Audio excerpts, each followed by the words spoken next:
Action. Bon, salut tout le monde. Du coup, on se retrouve aujourd'hui pour une FAQ, accompagnée du coup de Charlène. Donc, c'est oui. Voilà. Elle va se présenter et après on va répondre aux questions. Donc, je te laisse te présenter. Coucou tout le monde, du coup moi c'est Charlène, c'est Jagged Ribs sur Insta. Je suis athlète de FA en Open moins de 63 maintenant. Athlète représentant l'USTFA et représentant ma coach Pépita Fit. Et je suis également arbitre régional. Voilà. Et bah ça en fait des choses. Donc vous m'avez posé beaucoup de questions après ma vidéo du coup sur ma compète. Donc je me suis dit autant profiter d'une arbitre et d'une juge qui va pouvoir accompagner les propos. Arbitre. Juste arbitre. Pas juge. Ah. Et ben voilà. Donc on va pouvoir voir la différence notamment entre juge et arbitre. Donc déjà on m'a posé la question de c'est quoi la force athlétique? Du coup, force athlétique, je pense que Seb l'a bien mentionné dans sa vidéo post-comp. Du coup, c'est 3 mouvements de force, squat, bench, deadlift. Et du coup, le but du jeu, c'est de soulever le plus lourd possible sur une répétition. Et pour chaque lift, on a 3 essais. Voilà. Exactement. Justement, du coup, ces lifts, ils ont des exigences. Donc il y en a vraiment beaucoup. Et tu peux préciser un peu ce qu'il peut y avoir comme lift et exigences à avoir du coup là-dessus. Pour faire un bref topo sur chacun des lifts et leurs exigences, le squat, ça va surtout être principalement, on va dire, l'amplitude, du coup la depth, creux de hanche en dessous du sommet des genoux et non pas du dôme du quad. Il y a une grosse nuance. Ça va être aussi une position de départ avec genoux verrouillés et buste droit autorisé légèrement incliné. Donc du coup attention aux extrêmes French low bar. On pourra ne pas vous donner le start et du coup vous faire rater de précieuses secondes. Et du coup, une fois que vous êtes remonté en bas de votre extension de jambe, vous descendez de votre squat, vous remontez et là du coup il va falloir attendre statique, les genoux bien verrouillés. Voilà pour ça. Le bench. Là il y a pas mal de choses à prendre en considération. Ça va être du coup maintenant beaucoup sur la depth du coup des coudes. Pour faire simple sur cette nouvelle règle, ça va être les coudes au moins à la moitié de la portion visible de l'épaule quand vous êtes couché. Donc en fait votre portion visible de l'épaule quand vous êtes couché, c'est votre, on va dire, la partie antérieure et latérale. Au pire vous mettez une croix et du coup vos coudes doivent être au moins à la moitié. C'est pas forcément un 90 degrés à proprement parler. Un 90 c'est un coude qui va être un peu plus bas, mais au moins la moitié de la portion visible de l'épaule. On déraque et là va falloir attendre statique avec les coudes verrouillés, pas de soft coude. Là où moi je me suis fait avoir. Voilà, coudes bien verrouillés, tête, épaules, fesses au contact du banc pendant tout le long du mouvement et les pieds bien à plat. On ne veut pas de petits pieds qui se lèvent pendant le mouvement, avant, après. Et du coup aussi une portion de fesses, j'allais pas dire importante sur le banc, mais il faut au moins qu'il y ait un contact fesses. Et pareil pendant tout le mouvement. Ce qu'on va faire attention aussi, c'est qu'il n'y ait pas de fesses qui se lèvent durant le mouvement. Et du coup, une fois que vous avez fait votre mouvement, que vous avez donné l'ordre de presse, bien attendre statique avec les coudes verrouillés. Ça, et du coup pour le deadlift, un lock bien efficient, donc quand je dis bien efficient, des genoux bien droits, pas de soft knees, et surtout les épaules bien en arrière. On arrête d'être raide comme des i, il y a eu beaucoup justement de rouge. À la complète, oui. Depuis l'année dernière, surtout avec les masters, il y a eu beaucoup de rouge là-dessus et là du coup aussi aux Europes ça a bien cartonné. Ouais.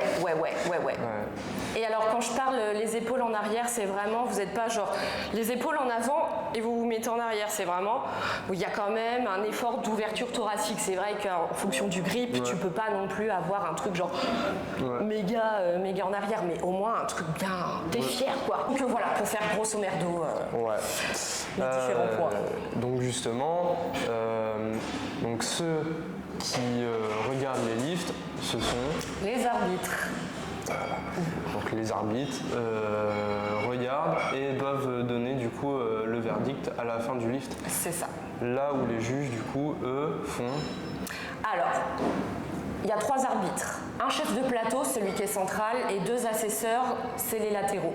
Et ensuite, il y a les juges. Les juges peuvent revenir sur la décision des arbitres du moment qu'il y ait un rouge. Si le lift est validé de 3 blancs, les juges ne reviennent pas sur la décision. Du moment qu'il y a un rouge, ça ouvre une porte aux juges de revenir sur le lift. Et par exemple, comme s'il y a deux rouges, du coup normalement c'est essai, les juges peuvent overturn du coup et donner peuvent valider du coup le lift. Et du coup, ces juges sont là pour revenir sur la décision des arbitres et revenir aussi en complément des arbitres. Il faut savoir qu'un arbitre, il est humain avant tout et on a le droit, nous aussi, à l'erreur. On peut être fatigué, on peut ne pas regarder tous la même chose. À un moment donné, on peut tous louper quelque chose et du coup, les juges sont là aussi du coup ils sont là quoi. Ah ouais. Ouais, parce que c'est vrai que vous, du coup vous envoyez défiler des gens et il faut tout le temps être concentré. J'avoue que là aussi où nous en régional, alors après je sais pas en fonction des ligues, mais nous en tout cas dans la ligue Centre Val de Loire, on n'a pas de replay en fait, on n'a pas de vidéo. Donc en fait c'est pour ça qu'en régional, nous on est assez dur parce qu'il faut que vous soyez convaincants et convaincantes. Là où par exemple à partir des France, vu qu'il y a le replay, les juges du coup peuvent re-regarder le lift de l'athlète et du coup à ce moment-là faire des pauses et juger s'il y a par exemple DEPS ou s'il y a aussi contact cuisse ou pas sur le deadlift ou si c'est juste un contact et non pas un appui cuisse quoi. Ouais. En régional, faut être carré quoi. Ouais, c'est pour ça que. Et si t'es carré en régional, t'es carré aux France quoi. C'est pour ça qu'il y a souvent des rouges du coup. Ouais. Surtout pour le squat parce que vous êtes feignant en squat. Du coup, comment on fait pour devenir arbitre ou juge? Je vais parler du côté arbitre parce que juge, je t'avoue, il faudrait que je repotasse un peu la réglementation. En tout cas, pour devenir arbitre, du moins régional, tu manifestes l'envie auprès du président de la ligue et du coup, cette personne te trouve un créneau pour d'abord passer la partie théorique. Donc la théorie, c'est comme à l'école, tu bûches, tu apprends la réglementation FF Force et IPF. Du coup, tu as à la fin un QCM. Et du coup, après, tu as la partie pratique. Donc, du coup, tu es sur une compétition et pendant toute la compétition, tu es chef de plateau. C'est-à-dire que tu es central et c'est toi qui donnes les ordres. Et voilà, à la fin, du coup, on te dit si c'est OK ou pas et si on te remet ta cravate et ton petit badge, quoi. On a eu le cas, du coup, pendant la compétition. Ouais, d'Emmanuel Rousseau, qui, du coup, est maintenant aussi arbitre régional en Centre Val de Loire. Et du coup, c'est plutôt une fierté, en plus, que d'avoir un gros athlète arbitre chez nous. Du coup, comment s'inscrire à une compétition? Très simple. Déjà, il faut être licencié FF Force. Oui. Ça, il faut avoir une licence, qu'elle soit du coup, qu'elle soit reliée directement à ton club ou tu peux prendre une licence individuelle. Le mieux, j'ai envie de dire, c'est d'être affilié à un club. Comme ça, au moins, tu soutiens aussi le club et tu payes moins cher ta licence. Mais en les compètes aussi, tu les payes moins cher. Ouais, carrément. En fonction. C'est ça. Ce qu'il faut savoir, c'est que les compétitions ne sont pas gratuites. Maintenant, elles ne le sont plus. Du coup, nous, en France, notre club, l'USTFA, il est National 2. Alors, pour dire un peu ce que c'est, C'est en fonction de je crois, le nombre d'athlètes, le nombre d'arbitres, un truc comme ça. Enfin, ça joue athlète-arbitre. Après, dans le club 2, c'est pas mal. Hein. Et des niveaux des athlètes, enfin bon, bref, c'est un bail comme ça. Vous pouvez rechercher un peu le pourquoi du comment. Mais en tout cas, moi, par exemple, j'ai payé 60 € parce que notre club est National 2, que ce soit France FA ou France Bench. Et du coup, National 1, c'est 40 et National 3, c'est 80. Donc mine de rien, c'est toujours 20 balles économisées, quoi. C'est ça. En tout cas, ouais, pour s'inscrire à une pompe, il faut être licencié FF Force. Et il faut aller, maintenant tout se passe par l'extranet. Ouais, c'est un site. C'est monespace.ff Force. En fait, c'est ton compte sur l'espace FF Force. Et en fait, tu recherches la manifestation et tu t'inscris, en fait, tout simplement. Les chargeurs par heure, force à vous. Donc ça aussi, c'est important. Ouais, déjà, s'il n'y avait pas d'arbitre, il n'y aurait pas de compétition, donc c'est super important dans les ligues qu'il y ait de plus en plus d'arbitres et de plus en plus d'arbitres jeunes pratiquants aussi, parce que ceux qui pratiquent pas ou qui pratiquent plus, ils sont plus trop, on va dire, à la page. Je vais pas nous dire des trends dans les mouvements, parce que même si je suis ça change quand même. Jeune athlète, ça fait 2 ans que je fais de la force, je suis un peu une vieille bique sur certaines choses, mais des jeunes pour aussi comprendre le sync. Parce que les vieux disent que le sync c'est un rebond, alors que non. Non. C'est un mouvement, enfin c'est un mouvement. C'est à part quand même. C'est un bench à part entière, ce n'est pas un rebond. Non. Mais ouais, s'il n'y avait pas d'arbitre, il n'y aurait pas de compétition. S'il n'y avait pas de pareur, chargeur, il n'y aurait pas de compétition. Et puis s'il n'y avait pas de public, il n'y aurait pas de compétition. Mais c'est super important qu'il y ait des arbitres et des bénévoles en fait. C'est ça. Et disqualificative. Oui. Du moment que vous ne validez aucun essai à un lift, vous êtes disqualifié. Moi, j'aurais tendance à dire aller jusqu'au bout, malgré tout. Comme ce que j'ai fait. Voilà, jusqu'au bout. Après, tu as été blessé. Donc là, il y a aussi aller au bout. Ouais, mais j'ai fait une barre. Voilà, tu as fait tes 3 lifts. Ouais. J'ai essayé. Ouais, il faut aller jusqu'au bout. Même si vous êtes disqualifié, oui, c'est frustrant, c'est pas cool, ça fait pas du bien à son ego. Mais merde, vous avez quand même taffé pour cette comp, vous avez fait toute une prépa, allez jusqu'au bout, prenez d'expérience. Et justement, c'est le moment aussi de voir si vos standards sont OK pour aller plus loin, quoi. Ouais. C'est ça aussi la mentale, d'aller jusqu'au bout. Donc au niveau des morphologies, on en voit plein. Est-ce qu'il y en aurait des plus avantageuses que d'autres? Je sais qu'on peut avoir des réponses différentes aussi. C'est un œil différent. Ouais. Moi je sais que par exemple sur le squat, je vois que les fémurs courts avantage parce que il y a moins du coup de trajets à avoir. Mais on a des personnes qui ont les fémurs longs comme Eden et qui sont qui sont excellents en squat, excellents techniquement. Et pourtant elle a une stance très serrée. Et même si elle a des fémurs longs, son squat il est nickel, quoi. Enfin, depth incroyable. Oui et non, les morphologies sont plus avantageuses. Enfin, il y a certaines morphologies qui sont plus avantageuses, comme des gabarits. Ouais. Avec les bustes. Oui, bustes courts, bras longs. Si tu as des bras longs, t'es plus avantagé pour le deadlift parce que ta robe elle est plus courte. Mais du coup, ton bench, t'as une robe qui est super. Ouais, voilà, c'est ça. Mais après, tout est une question d'adaptation aussi. Ouais. Après. Et puis pareil, plus vous êtes costaude. Plus vous pouvez encaisser. Oui, et par contre, plus dur est à juger.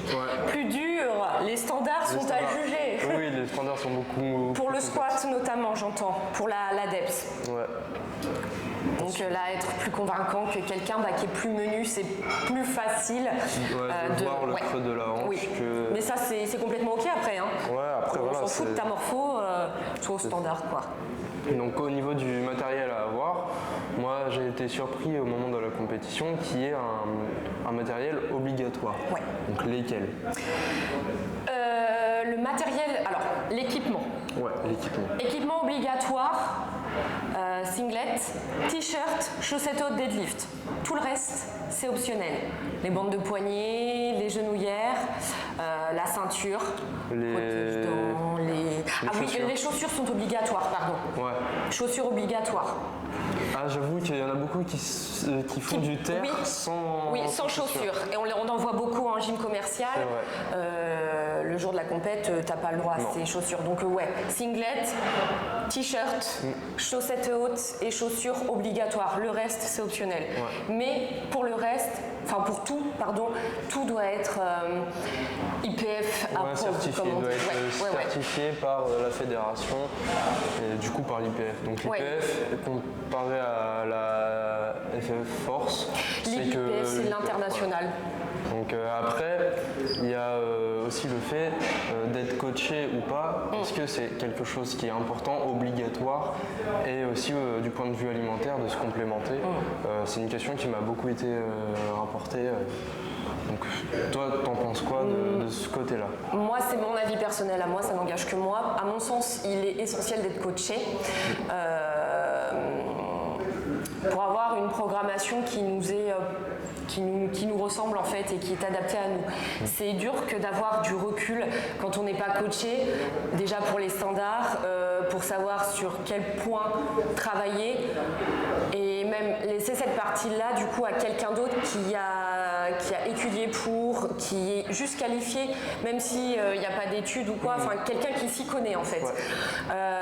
Je trouve qu'en tant qu'athlète déjà, il y a énormément de nerveux, de physique qui rentrent en jeu. Ouais. Si en plus on doit se casser la tête à essayer de trouver une programmation, etc., moi à mon sens je trouve que ça fait beaucoup pour un athlète. Ouais. Pour avoir un suivi, pour savoir où on en est, savoir sur quel point... Enfin oui, pour moi il est essentiel de se faire coacher. Après, par qui vous voulez, ça c'est vous qui voyez. Et pour l'alimentation, pareil, à mon sens il est quand même essentiel.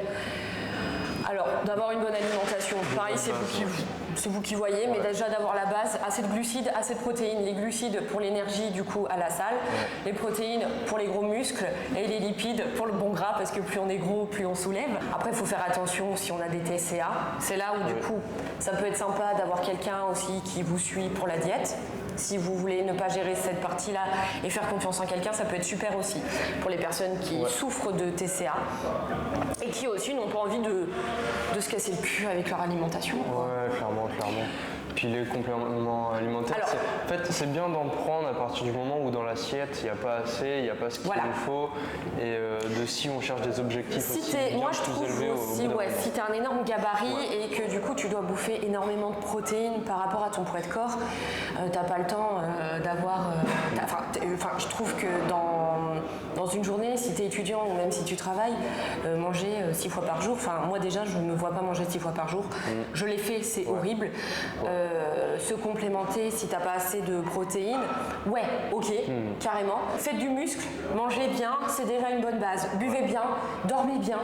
Ouais, le repos, si on veut commencer la force, c'est vraiment le truc le plus important parce que comme on est dans un sport qui tape beaucoup dans le nerveux, si on ne repose pas le nerveux, il y aura forcément un craquage qui peut mener à des blessures et même psychologiquement ça peut être très très dur. J'ai vécu des craquages nerveux, c'est épouvantable.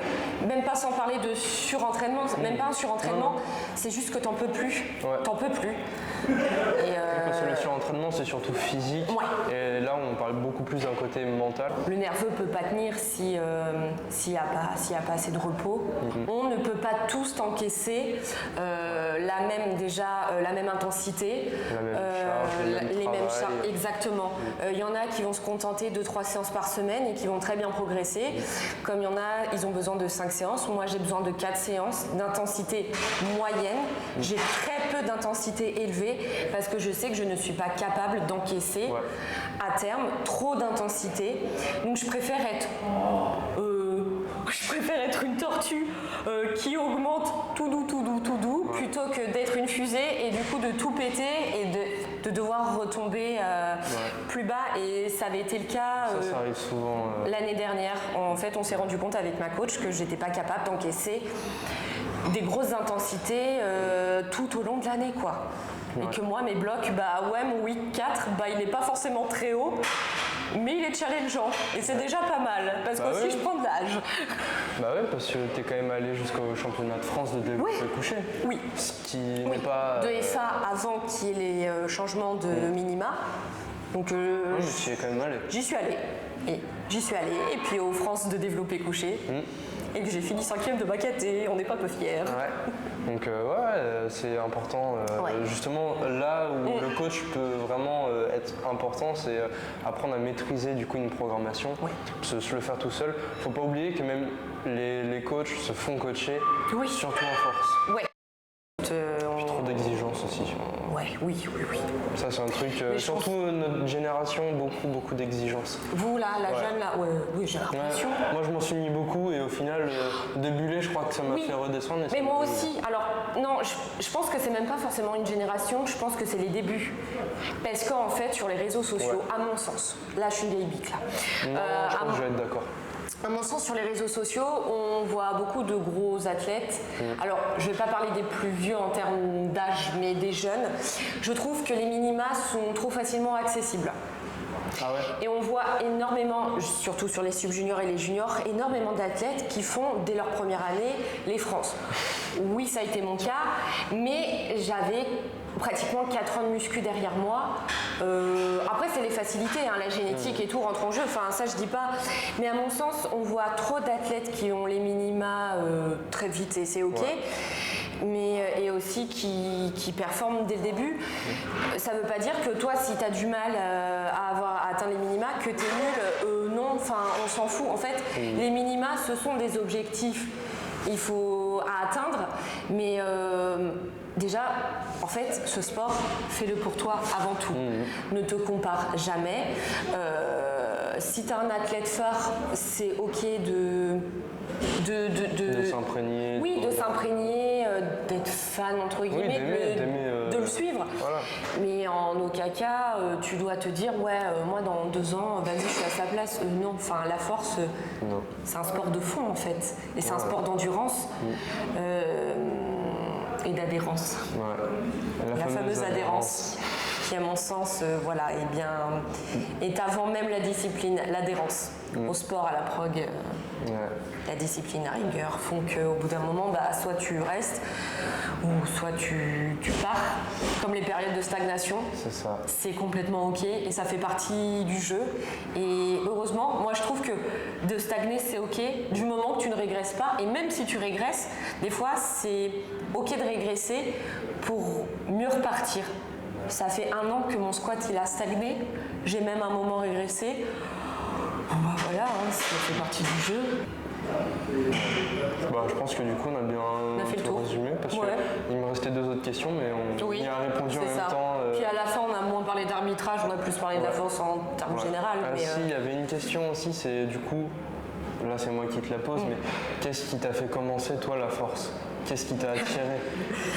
Alors, moi je connaissais pas la force, que déjà mes 3 mouvements préf c'était le squat, le bench et le deadlift. Et du coup après on m'a parlé quand j'étais en muscu qu'il existait du coup la force athlétique. C'est un sport de niche en vrai, un petit peu moins maintenant parce que du coup on va dire grâce à la team Silent Worker ces athlètes-là ont mis en avant la force. Mais ce qui m'a fait changer de sport, c'est qu'aussi en muscu, je m'ennuyais un peu. Et le côté esthétique, alors en fait ce qui me saoulait un peu, c'est que, on va dire la compétition, je suis pas du tout compétitive à la base. Que ça soit en pro, en perso, je suis pas du tout compétitive, mais moi, ce qui me saoulait un peu aussi dans le body, c'était que les compétitions, en fait, c'est qu'on te juge sur un physique. Non, en fait, le physique, c'est vachement subjectif. Et cette espèce de truc de faut que tu sois symétrique pour avoir une médaille, pour moi, c'est nul à chier. Je préfère du coup qu'on me juge sur une perf plutôt que sur un physique. Et du coup, je m'ennuyais en muscu. Et du coup, les mouvements que je préférais, c'était les 3 mouvements de FA. On m'a dit, tu sais qu'il existe la force. Du coup, j'ai cherché sur les réseaux. Inévitablement, je suis tombée sur les Français.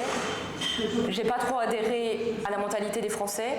Du coup, ceux vraiment que j'ai suivis, ça a été Amanda, Laurence, du coup athlète US, et du coup mon fave Russell Horry.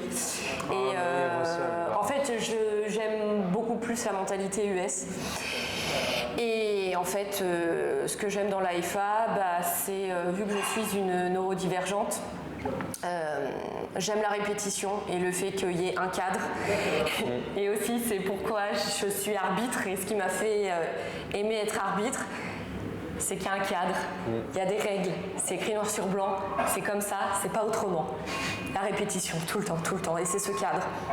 Et du coup, c'est confortable. Ouais.